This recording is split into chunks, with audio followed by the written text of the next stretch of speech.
Shalom Bapak Ibu yang dikasih Tuhan. Selamat pagi. Kita bersuka cita pagi hari ini kita boleh bersama-sama masuk ke dalam hadirat Tuhan. Kita akan bersama-sama meninggikan Dia. Kita akan bersama-sama memuji memuliakan Dia. Mari Bapak Ibu kita satukan hati kita. Kita mau terus katakan bahwa Tuhan Yesus kita itu sangat-sangat baik. Bahwa Dia adalah Bapa di dalam hidup kita. Bapa yang selalu mengasihi kita. Kita mau katakan bahwa hanya Dia yang layak dipuji dan disembah.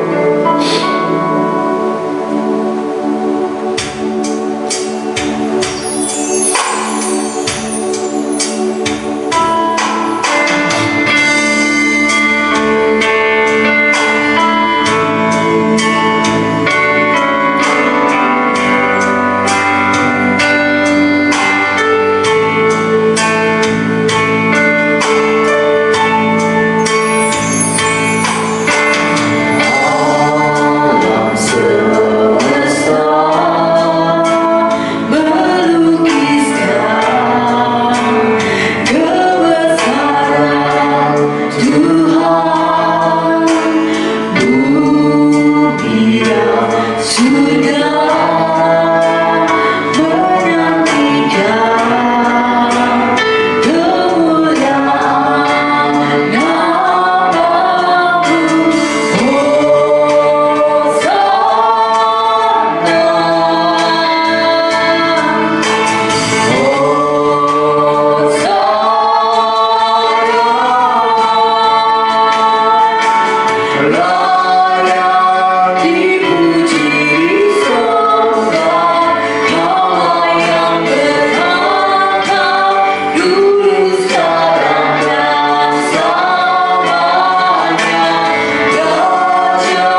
Tuhan.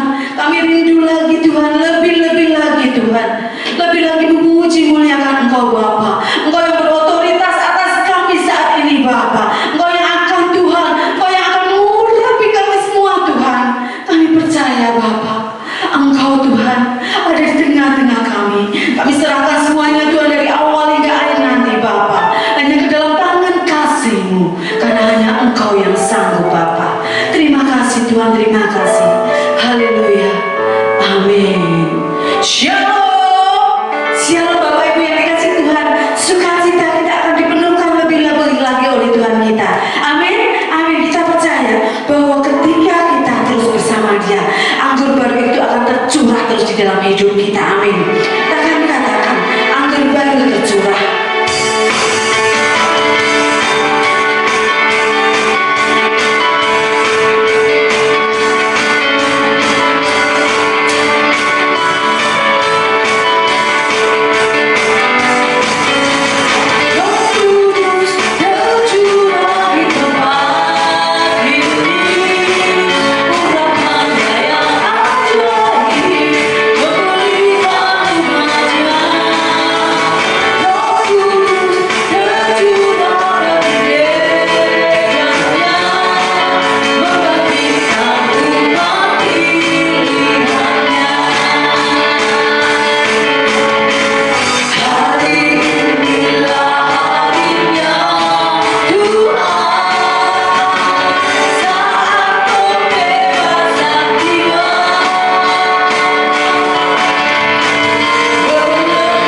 lebih dekat dengan Dia, karena hanya Dia yang boleh kita dengarkan semuanya.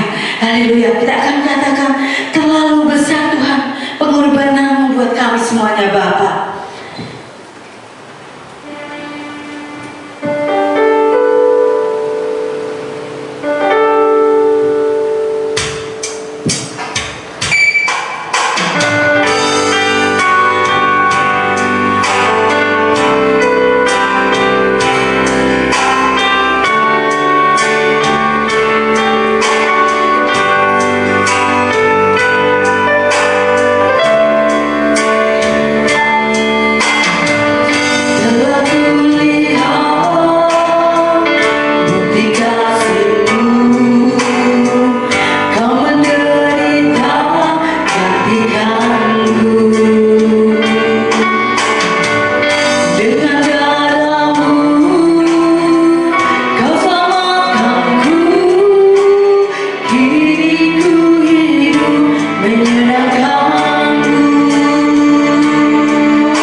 Engkau Tuhan Allah yang akan mengurapi dengan tangan-Mu sendiri Tuhan hamba-Mu yang akan menyampaikannya Bapa. Bapak Rudianto Chandra Bapa, Engkau memberkati dia Tuhan dengan hikmat dan berkat-Mu yang terbaik Bapa.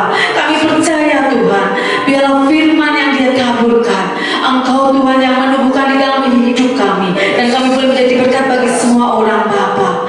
Begitu juga dengan hamba-Mu ini Tuhan, dan keluarganya boleh menjadi berkat bagi semua orang. Kami percaya kemanapun dia melangkah, Engkau Tuhan yang memberikan penerangan di dalam hidupnya. Engkau yang akan menuntun dia semakin lagi Bapa. Kami serahkan semua Tuhan, anak-anak pun di tempat ini yang juga sedang online di rumah Bapa. Engkau Tuhan yang akan memberkati senantiasa, mengurapi kami semua bersama-sama Tuhan, untuk semakin lagi Tuhan berpegang erat pada Bapa, karena kami tahu Engkau tidak akan pernah melepaskan kami Bapa. Terima kasih Tuhan, terima kasih buat semua kasih-Mu. Kami serahkan hanya di dalam nama Tuhan Yesus Kristus. Haleluya, amin. Shalom Bapak Ibu, saudara sekalian yang dikasihi dan mengasihi Tuhan Yesus. Kembali kita bertemu pada minggu pagi hari ini, di minggu pertama bulan September. Kita percaya semua Tuhan melindungi kita, menganugerahi kita, memimpin kita dalam satu kesehatan dan kekuatan, sehingga kita boleh lagi mendengarkan firman Tuhan yang menguatkan setiap kita. Bapak Ibu dan saudara sekalian, sesungguhnya Tuhan itu memiliki rencana yang besar bagi setiap orang yang percaya. Oleh karena itu setiap kita perlu diproses, dibentuk, dipersiapkan Tuhan untuk benar-benar layak melakukan pekerjaan-pekerjaan yang Tuhan percayakan bagi setiap kita.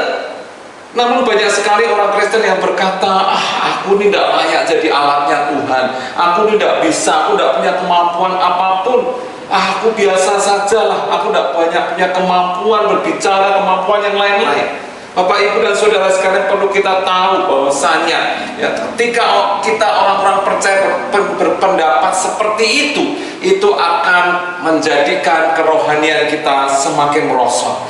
Kerohanian kita semakin merosot, saudara. Padahal Tuhan menginginkan kualitas pertumbuhan rohani kita semakin hari semakin meningkat. Semakin hari semakin meningkat. Bahkan Tuhan menginginkan yang sempurna terjadi bagi setiap kita, yaitu kita menjadi seperti emas, berkualitas seperti emas. Namun ketika kita mendowngrade diri kita itu, kita menjadikan kualitas pertumbuhan rohani yang dijamin oleh Tuhan menjadi seperti tembaga. Saudara tahu tembaga? Tembaga ada satu logam yang mudah berkarat. Tembaga kalau lama-kelamaan akan berubah jadi hitam dan gampang sekali rusak. Tetapi emas adalah logam yang mulia. Emas adalah logam yang mulia, yang berkilat dan selamanya akan tetap sama. Ketika ada proses, semakin hari menjadi semakin mengkilat, saudara. Oleh karena itu, kalau kita merindukan menjadi seperti emas, hidup kita dari waktu ke waktu harus semakin berbeda dengan orang hidup dunia ini. Dengan orang yang hidup di dunia ini yang lainnya, kita harus semakin baik, harus semakin hebat, semakin indah, saudara. Oleh karena itu, orang yang rindukan pertumbuhan rohani semakin tinggi dan seperti emas, tidak lagi hidup menurut perkara-perkara duniawi, tapi memberi prioritas utama adalah perkara-perkara ilahi, yaitu pekerjaan-pekerjaan yang mulia yang Tuhan percayakan dalam kehidupan kita. Oleh karena itu, kita tidak boleh asal-asalan saja di dalam melayani Tuhan. Kita harus melayani Tuhan dengan hati yang menyala-nyala. Semakin hari semakin hebat, ya, bukan semakin hari semakin tidak taat, semakin malas, semakin merosot, saudara. Judul firman Tuhan pada pagi hari ini adalah dipanggil untuk pekerjaan yang mulia. Setiap Anda, setiap orang percaya yang mengaku Yesus Kristus sebagai Tuhan dan Juru Selamat, dipanggil pada pekerjaan yang mulia yang Tuhan percayakan bagi setiap kita. Mari Bapak Ibu kita lihat satu contoh yang namanya adalah Raja Rehabeam, saudara. Raja Rehabeam adalah raja yang keempat dalam kerajaan Israel.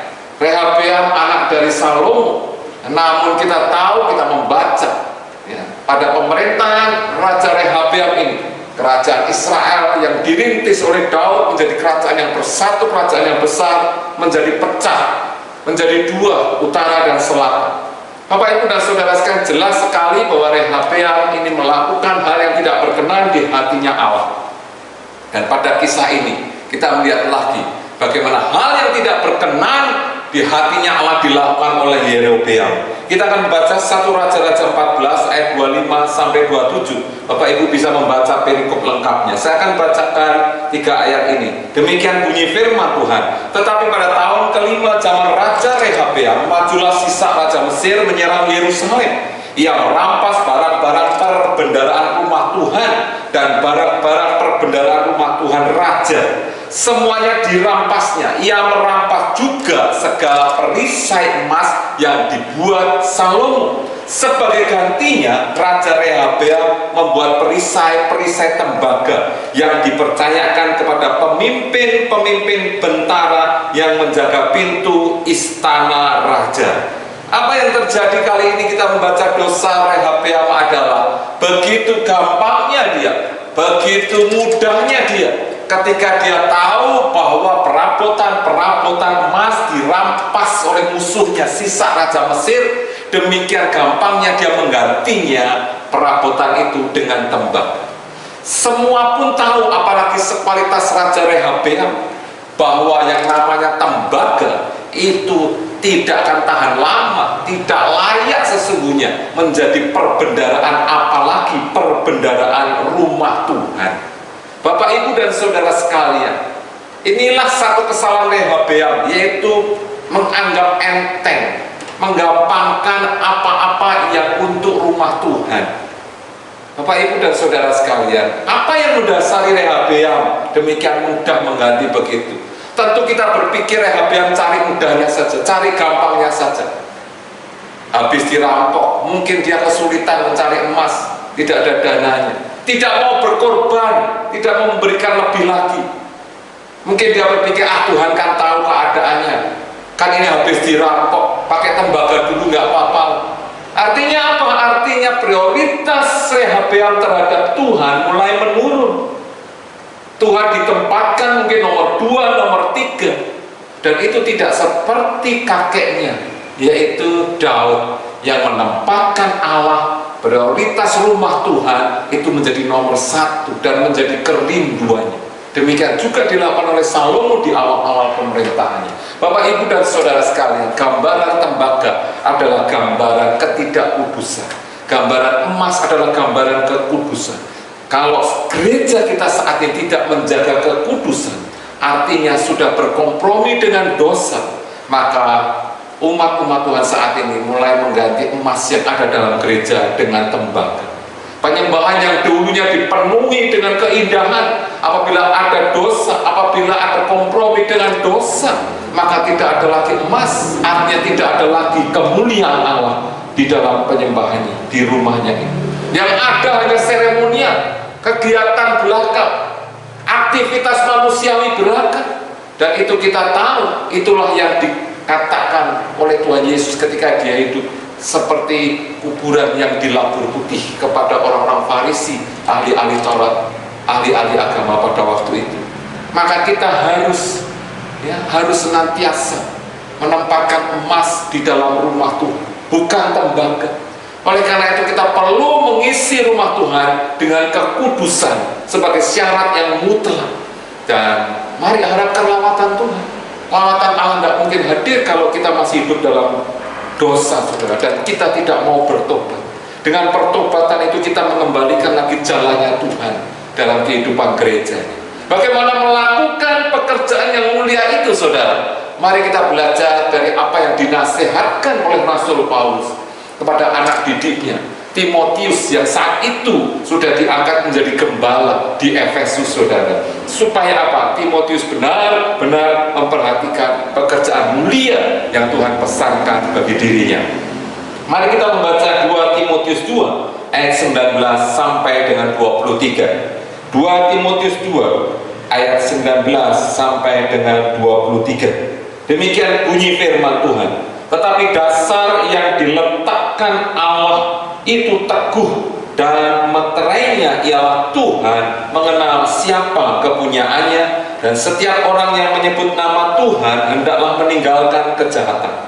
Dalam rumah yang besar bukan yang terdapat perabot dari emas dan perak, melainkan juga dari kayu dan tanah. Yang pertama dipakai untuk maksud yang mulia, dan yang terakhir untuk maksud yang kurang mulia.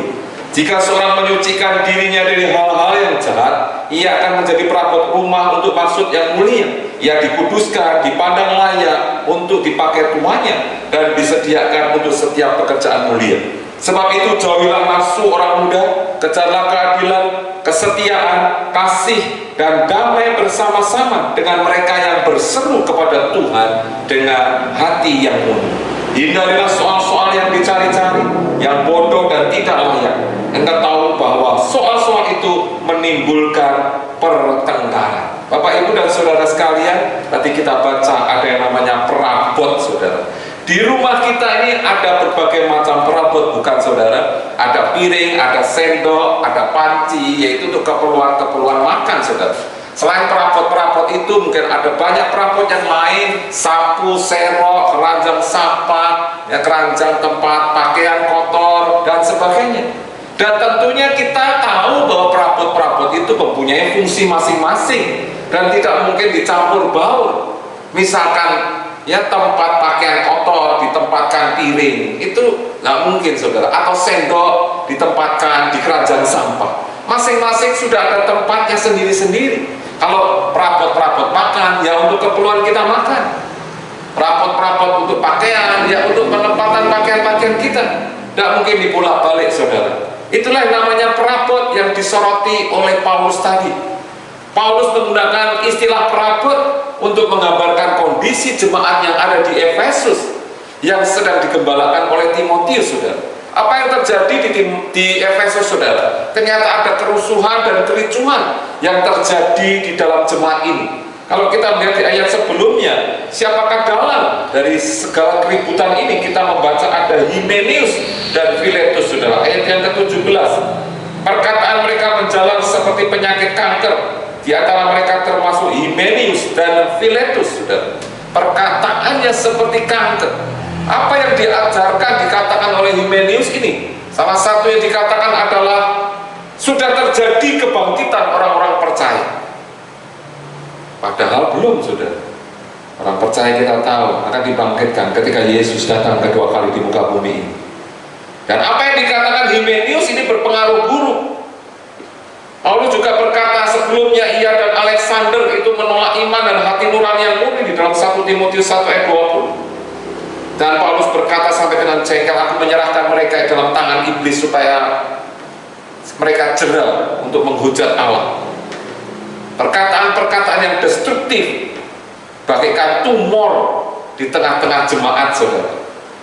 Semakin melayani menurun, semakin tidak ada dorongan untuk beribadah, untuk hidup di dalam Tuhan.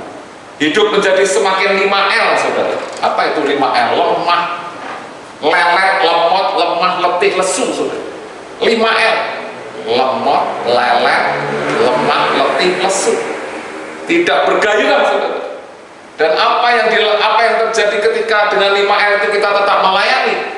Kulturnya suka clash, ya, suka pertengkaran, suka kritik, susah bekerja sama, susah untuk bertindak kompak, saudara. Perabot dalam rumah kita seperti apa perabot yang kita tempatkan di dalam rumah Tuhan? Dan perabot itu adalah Anda dan saya. Kita orang-orang percaya sebagai alat-alatnya Tuhan. Perabot yang dipakai, Paulus katakan ada dua hal, untuk maksud yang mulia dan maksud yang kurang mulia, saudara. Dan kita mau perabot menjadi perabot yang dipakai untuk hal-hal yang mulia, untuk pekerjaan yang mulia. Dan yang mulia kita tahu itu adalah gambaran emas, dan itu adalah gambaran kekudusan setiap kita. Efesus 2 ayat 10 katakan demikian, karena kita ini buatan Allah, diciptakan dalam Kristus Yesus untuk melakukan pekerjaan baik yang dipersiapkan Allah sebelumnya. Ia mau, Allah mau supaya kita hidup di dalamnya. Di dalam Allah, di dalam pekerjaan baik yang sudah Allah siapkan sebelumnya. Pekerjaan baik itu apa? Pekerjaan seperti emas. Pekerjaan apa? Pekerjaan yang dilandasi dengan kekudusan. Pekerjaan kemuliaan, yaitu memuliakan Dia, mengagungkan Dia. Pekerjaan baik itu adalah pekerjaan kerajaan surga di tengah-tengah dunia ini. sebagai ciptaan baru, adakah kita mau melakukan pekerjaan-pekerjaan baik untuk kemuliaannya? Apakah kita yang sudah tahu persis apa yang diinginkan Tuhan ini mau menurutinya, atau malah kita mengejar yang tidak bermanfaat, yang kurang bermanfaat itu? Ingat Bapak Ibu dan Saudara sekalian, Tuhan ingin memakai Anda dan saya, orang-orang percaya, untuk maksudnya yang mulia, untuk tujuannya yang mulia, yang berkenan, yaitu menjadi berkat bagi orang lain, menyatakan kerajaan surga di tengah-tengah dunia ini. Bagaimana melakukan pekerjaan yang mulia itu? Yang pertama, kita melakukan pekerjaan yang mulia saat kita berfungsi dengan baik dalam relasi kita dengan Tuhan, dengan sesama, dan dengan diri sendiri.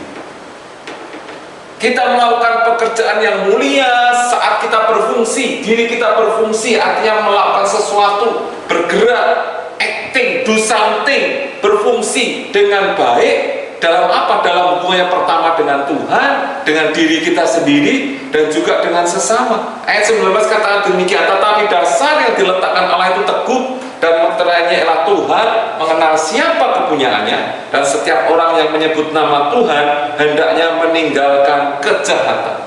Yang pertama, kita harus tahu bahwa meterai yang Tuhan berikan bagi setiap kita adalah Tuhan mengenal siapa kepunyaannya. Tuhan mengenal Anda dan saya.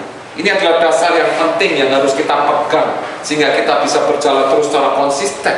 Tuhan mengenal siapa saya, Tuhan mengenal siapa Anda. Dan ketika Tuhan mengenal kita, Dia ingin membangun kita dengan nilai-nilai yang excellent, ingin membangun karakter kita seperti karakternya Tuhan sendiri. Dan Dia pastinya akan menolak segala sampah-sampah religius junk food, sampah-sampah religius yang kita tadi sudah bahas, yaitu aktivitas agamawi semata-mata. Dan Ia akan memproyeksikan hidupnya Tuhan sendiri bagi kita untuk memuliakan Tuhan, untuk kita mampu memuliakan Tuhan. Dengan kata lain, Ia akan menjadi perabot yang mulia di dalam rumah Tuhan, sehingga Anda dan saya ketika diproyeksikan hidup Kristus dalam diri kita, kita mampu menjadi perabot yang mulia di dalam rumah Tuhan.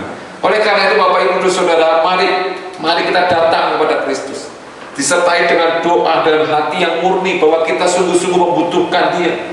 Dan kita selalu katakan, Tuhan sudah mengenal aku, Tuhan mengerti siapa aku ini, dan Dia tak akan pernah membuang aku. Dan Tuhan mengenal siapa kepunyaannya, dan setiap orang yang menyebut nama Tuhan meninggalkan kejahatan. Itu kita harus nyatakan di dalam diri setiap kita, di dalam setiap fungsi kita, aktivitas kita, tindakan kita. Tuhan mengenal saya, oleh sebab itu konsekuensinya harus meninggalkan kejahatan, meninggalkan hal-hal yang tidak berkenan, karena Dia tahu siapa kita persisnya. Bapak Ibu dan Saudara sekalian, kalau kita mau melakukan pekerjaan yang mulia, yang kedua, mari kita biarkan firman Tuhan itu menyucikan kita. Firman Tuhan itu menyucikan kita. Firman Tuhan adalah pedang roh yang bisa membedakan jiwa, roh, dan tubuh kita, akan memurnikan kita.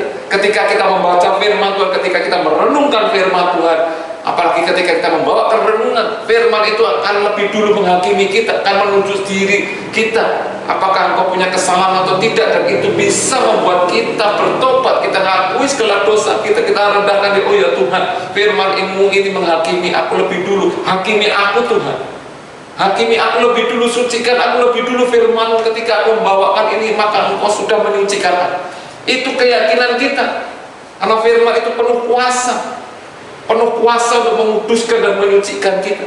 Ketika kita merenungkan, kita biarkan firman ini berbicara. Ketika kita merenungkan firman, kita biarkan kuasa Roh Kudus bekerja atas setiap firman, perkataan demi perkataan menyinari hati kita, dan kita terbuka, kita mau dikoreksi oleh firman Tuhan. Ayat 21 katakan demikian, jika seorang menyucikan dirinya dari hal-hal yang jahat, ia akan menjadi perabot rumah untuk maksud yang mulia. Ia dikuduskan, dipandang layak untuk dipakai tuannya, dan disediakan untuk setiap pekerjaan yang mulia. Oleh karena itu, mari kita jauhi segala keinginan daging. Jangan berkompromi lagi dengan dosa, saudara. Mari kita siapkan diri kita supaya firman itu menguduskan setiap kita, sehingga kita layak mengerjakan pekerjaan yang mulia. Untuk itu ada satu kata yang penting kita renungkan, yaitu kita harus bayar harganya. Bayar harga. Ya, kita menjauhi dunia. Dunia itu seringkali identik dengan kenikmatan, dunia identik dengan kesenangan, dunia identik dengan hura-hura yang menyenangkan daging, dan orang kebanyakan menyenangi itu. Dan kita harus bayar harga, kita harus tinggalkan semua itu, tinggalkan yang cemar, yang menjadi masa lalu kita itu, tinggalkan yang najis. Kita harus berani bayar harganya, saudara. Haleluya. Mana yang kita pilih, saudara? Tidak sedikit orang Kristen yang memilih pekerjaan yang biasa saja bagi Tuhan dan tidak mau pekerjaan yang lebih mulia lagi. Mereka lebih memilih pekerjaan yang kurang mulia, saudara. Kenapa? Karena tidak cukup tekad dan keberanian untuk meninggalkan comfort zone, meninggalkan masa lalunya, meninggalkan keinginan dagingnya, untuk terus berpaut kepada Tuhan. Haleluya. Waktu-waktu ini adalah waktu-waktu semakin mendekat dengan kedatangan Tuhan. Mari kita bersungguh-sungguh di dalam mengiring Tuhan. Mari kita maksimalkan waktu kita, potensi yang ada bagi setiap kita untuk pekerjaan-pekerjaan yang mulia. Tapi tanpa mau membayar harganya, kita tidak akan pernah menjadi perabot yang mulia, saudara. Haleluya. Bagaimana kita melakukan pekerjaan-pekerjaan yang mulia yang Tuhan percayakan bagi setiap kita. Yang ketiga adalah kejarlah keadilan, kesetiaan, dan kasih dan damai, saudara. Ayat 22 sampai dengan 23. Sebab itu jauhilah nafsu orang muda, kejarlah keadilan, kesetiaan, kasih, dan damai bersama-sama dengan mereka yang berseru kepada Tuhan dengan hati yang murni. Hindari soal-soal yang dicari-cari yang bodoh dan tidak layak. Engkau tahu bahwa soal-soal itu menimbulkan pertengkaran. Artinya apa? Artinya kita diminta hidup di dalam persekutuan dengan saudara-saudara seiman kita. Saudara, mungkin kita bertanya, kenapa perabot-perabot yang kurang mulia itu tetap Tuhan izinkan ada di dalam perbendaharaan rumahnya, di samping perabot-perabot yang mulia? Tujuannya adalah supaya kita bisa melatih kesabaran, mengasah kasih kita, dan terutama mengasah pengampunan kita. Dan itu penting. Perabot yang kurang mulia menjadikan perabot yang mulia semakin mulia dan semakin mulia. Dan saatnya nanti ketika dia datang kedua kali, dia hanya memilih perabot-perabot yang mulia saja. Haleluya. Ketika kita tahu itu, bahwa yang mulia, yang kurang mulia itu untuk mengasah kita, untuk menajamkan kita. Jangan kita berbalik menjadi perabot yang kurang mulia lagi. Kita yang sudah dibentuk menjadi perabot yang mulia, kita harus biarkan Tuhan terus mengasah kita, Tuhan terus memoles kita. Dengan adanya orang-orang sekeliling kita yang menjengkelkan kita, yang tidak menyenangkan kita, yang selalu ingin mencari-cari kesalahan bagi setiap kita, cari-cari lubang, ya, ketidakmampuan kita terus diekspos besar-besaran, ditujukan itulah kelemahan. Pada kita sudah akui bahwa itu satu kelemahan, dan memang manusia memang punya kelemahan dan ketidakmampuan juga. Dan Paulus katakan apa? Hindari pertengkaran. Artinya ketika itu terjadi pada diri setiap kita, terima itu dengan damai. Jangan bertengkar, ya, karena pertengkaran itu adalah kebodohan. Kita harus terima dengan lemah lembut momentum orang-orang yang mengasah kita tersebut, yang menajamkan kita tersebut. Besi menajamkan besi, orang menajamkan sesamanya. Haleluya. Mari kita bersikap terbuka, saudara, terhadap Tuhan sendiri, karena Dia yang berjanji Dia tidak akan pernah meninggalkan kita. Ketika kita ikut rencananya, pasti pekerjaan yang mulia diberikan bagi kita, dan upahnya pun adalah upah kemuliaan bagi Anda dan saya. Mari Bapak Ibu dan saudara sekalian, ya, kita tidak menjadi radio penyiar gosip atau televisi yang merekomendasikan kesalahan, melainkan mari kita menjadi lampu baca yang menerangi firman Tuhan kepada sesama kita, menjadi lampu baca menerangi firman-Nya bagi orang lain. Sudah siapkah kita menerima berkat yang besar ini? Mari kita rindukan melakukan hal-hal yang besar. Mari kita semakin intim dengan Dia. Bagaimana melakukan pekerjaan yang mulia itu? Saat kita berfungsi, bertindak dengan baik dalam relasi kita dengan Tuhan, dengan diri sendiri, dan juga dengan sesama. Yang kedua, mari kita biarkan firman Tuhan menyucikan kita, menerangi hati kita, mengorek setiap kita. Dan mari kita senantiasa berlari mengejar keadilan, kesetiaan, kasih dan damai bagi setiap kita. Haleluya. Amin buat firman Tuhan. Mari kita berdoa. Tuhan, terima kasih buat kebaikan-Mu, buat kasih setia-Mu yang Kau berikan bagi setiap kami Tuhan. Pada pagi hari ini kami boleh merenungkan berkat-Mu lewat firman Tuhan ini Tuhan, yang mana kami tahu bahwa Tuhan punya kerinduan menjadikan orang percaya menjadi perabot yang mulia, untuk melakukan pekerjaan yang mulia, menjadi seperti emas yang menyenangkan hati Tuhan. Terima kasih Tuhan Yesus. Mari Roh Kudus tanamkan firman ini lebih dalam hidup kami, sehingga kami boleh berbuah lebat Tuhan. Ampuni setiap dosa dan kesalahan kami Tuhan. Kami selalu sadar bahwa kami perlu berbalik dari jalan-jalan kami yang keliru, yang salah Tuhan, sehingga kami tetap ada dalam perlindungan-Mu, ada dalam kuat kuasa-Mu Tuhan. Terima kasih Tuhan Yesus. Terima kasih Allah Roh Kudus. Engkau sungguh indah dan baik bagi setiap kami. Kalau pada pagi hari ini Engkau mengundang setiap kami untuk makan tubuh dan darah-Mu, menikmati sajian berkat pengorbanan-Mu yang begitu mulia itu Tuhan, untuk mengangkat segala kelemahan-kelemahan kami, supaya kami boleh kuat Tuhan menghadapi segala macam hal-hal yang kurang mulia di sekeliling kami, sehingga kami mampu tetap terus bertahan di atas muka bumi ini dan berjalan bersama Engkau. Ampuni segala dosa kami Tuhan, sucikan dan kuduskan kami, supaya kami layak menyambut tubuh dan darah-Mu pagi hari ini. Di dalam satu nama Tuhan kami Yesus Kristus kami sudah berdoa dan mengucap syukur. Haleluya. Amin. Bapak, Ibu, dan saudara sekalian yang ada di rumah saat ini, mari kita siapkan diri dan hati kita. Kita siapkan roti dan anggur untuk kita boleh menikmati jamuan bersama Tuhan pagi hari ini. Kepala keluarga, mari siapkan dan layani istri dan anak-anakmu dan anggota keluarga lainnya, sehingga mereka boleh bersatu bersama-sama menikmati tubuh dan darahnya. Terima kasih Tuhan, pagi hari ini kami menerima santapan agung, santapan yang mulia, santapan yang suci dan kudus ini, yang menyucikan dan menguduskan kami semua. Terima kasih Tuhan Yesus. Sungguh satu undangan yang indah, kami boleh bersama dengan Engkau pagi hari ini. Terima kasih Tuhan. Kami mau sambut tubuh dan darah-Mu yang menguatkan, menyehatkan, memulihkan kami semua, menghapuskan segala kelemahan-kelemahan kami dengan kuasa-Mu Tuhan. Terima kasih Tuhan Yesus. Mari Bapak Ibu pegang roti di tangan kanan kita, dan kita angkat tinggi-tinggi roti. Mari dengarkan bunyi firman Tuhan.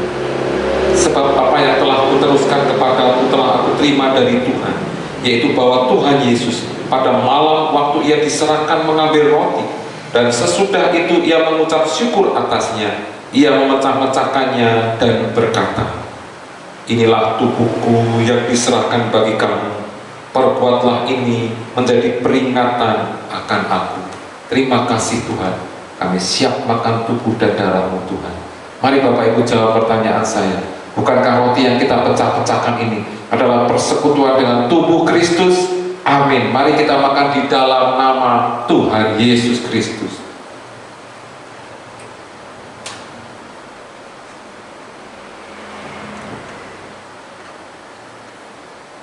Mari pegang cawan anggur di tangan kanan kita, dan kita angkat tinggi-tinggi di atas kepala kita.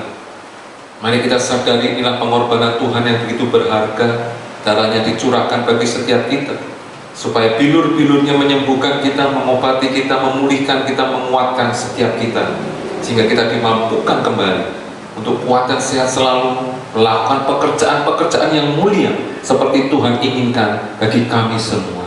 Terima kasih Tuhan Yesus, terima kasih. Bapak Ibu dengarkan bunyi firman Tuhan. Demikian juga Yesus mengambil cawan sesudah makan lalu berkata, cawan ini adalah perjanjian baru yang dimeteraikan oleh darahku.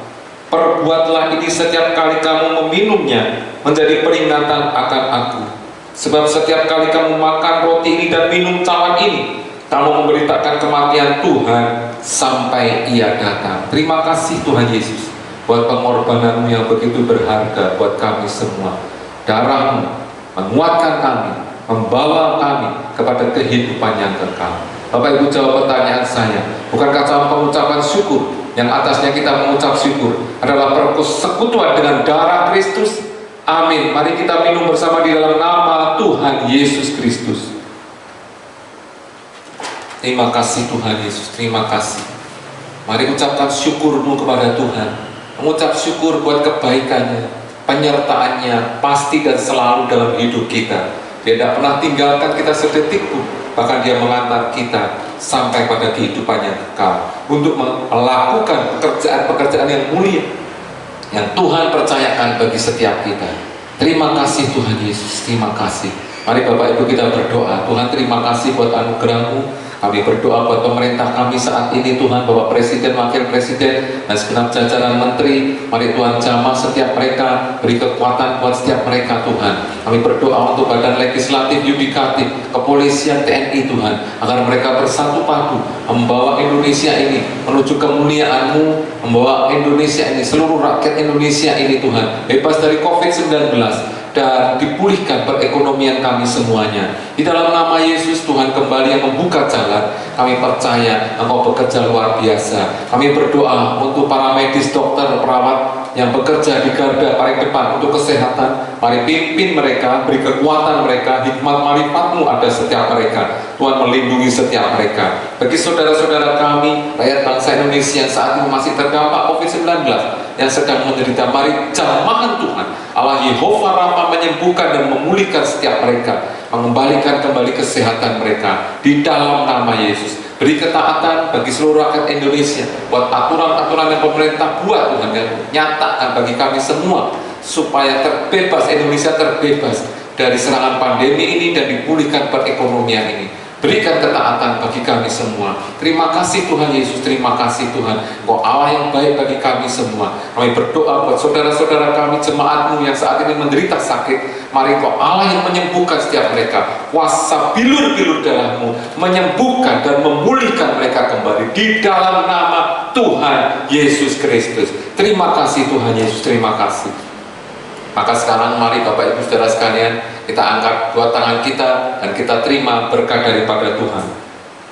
Jemaat Tuhan, pulanglah dan terimalah berkat dari Allah Bapa, kasih karunia dari Tuhan Yesus Kristus, dan penyertaan dalam kuasa Allah Roh Kudus.